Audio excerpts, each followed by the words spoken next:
What's up, everyone? Monster Master Godzilla here, and I'm here to continue the Godzilla-Thon.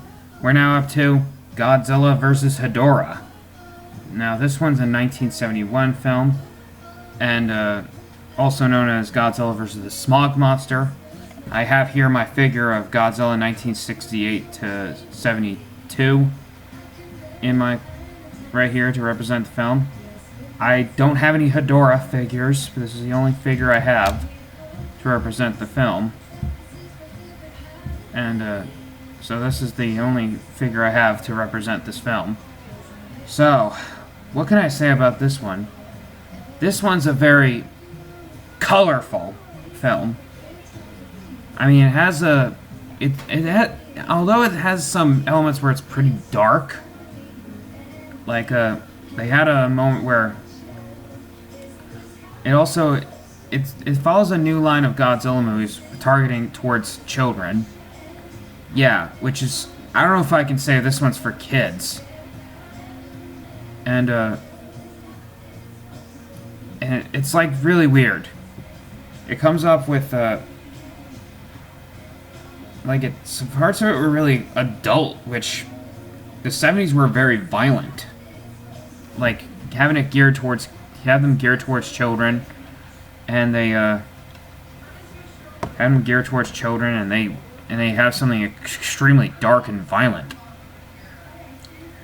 For the first time, Godzilla went from being an icon of destruction, which is an icon of nuclear destruction, but now a savior of the planet.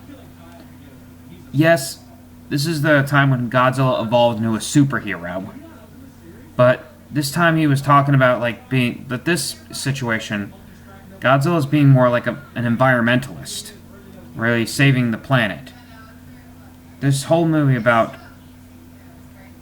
there were some weird moments, like a man who was hallucinating seeing people wearing fish masks, where it's weird psychedelic. And it has the smog monster was all going around causing a lot of pollution. He has many different forms. Like one where he flies like a stingray, where he kind of looks like this in the middle. Like, I don't know if the camera can focus there, but it's the little stingray looking thing flying where Godzilla looks like he's fighting. He has different forms, like there, right here, and right here. And there are parts where it's actually dark and hard to see. Like, literally dark. You can hardly see anything.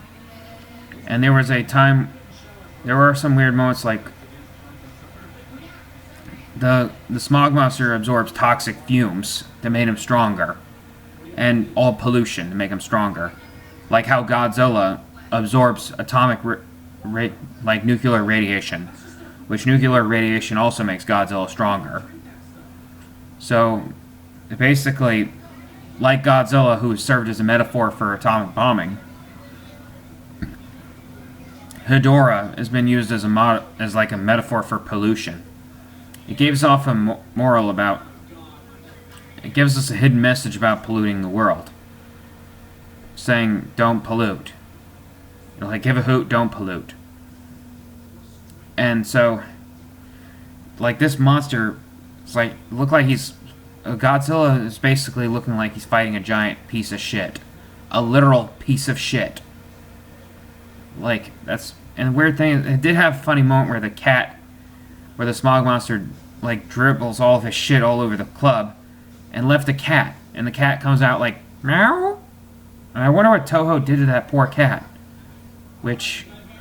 Thankfully, nothing happened to the cat. I really hope no animals were harmed in the production of the film, though.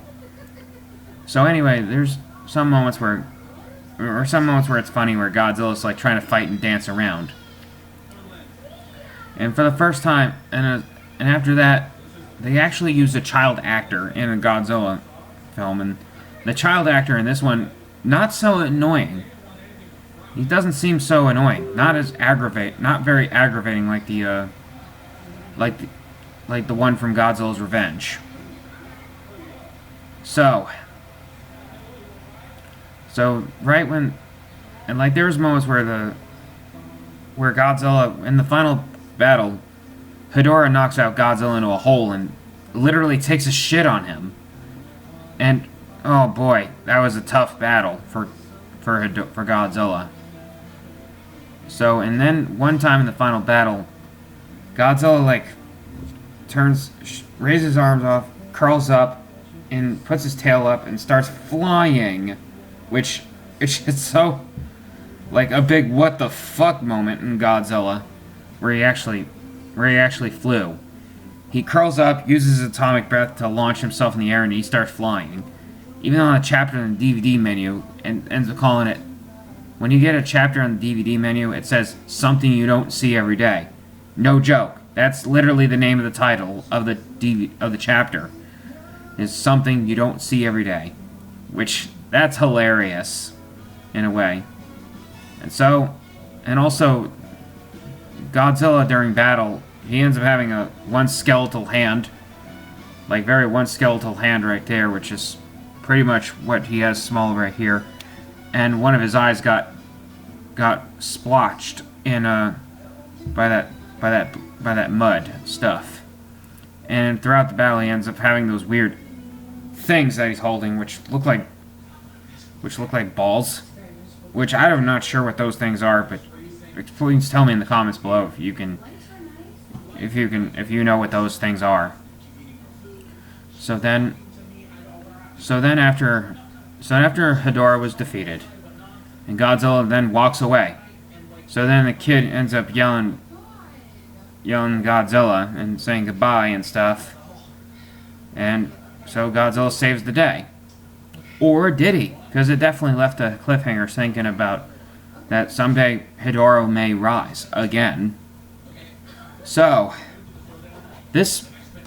I would truly give this one a watch. If you really like if you're looking for a bad movie night, especially if you want to show your friends Godzilla, this is definitely one you can definitely show to your friends if you want to have a bad movie night. Especially how weird it is. Like, so bad it's good.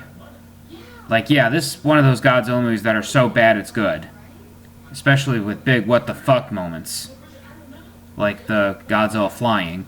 That's one of the best parts of the movie. So what would I say about this one? Is it for kids? I don't think so. Is it for adults? Yeah, I definitely say more adult than it is for kids. And it's something I would recommend showing it to older kids, since this movie is geared towards kids. But I don't know if I'll say it's for kids.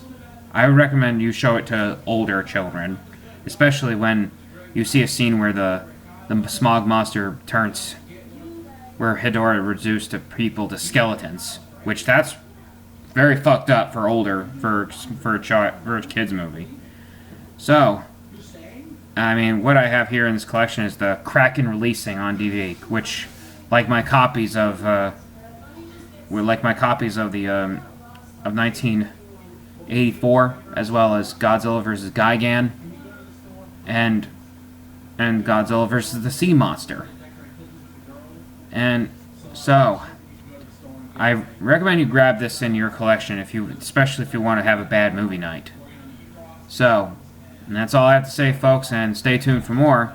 Next up, we'll be checking out Godzilla vs. Gigan. So, and that's all I have to say, fellas. And as always, stay awesome, my Monster Masters, and I'll catch you later. Bye!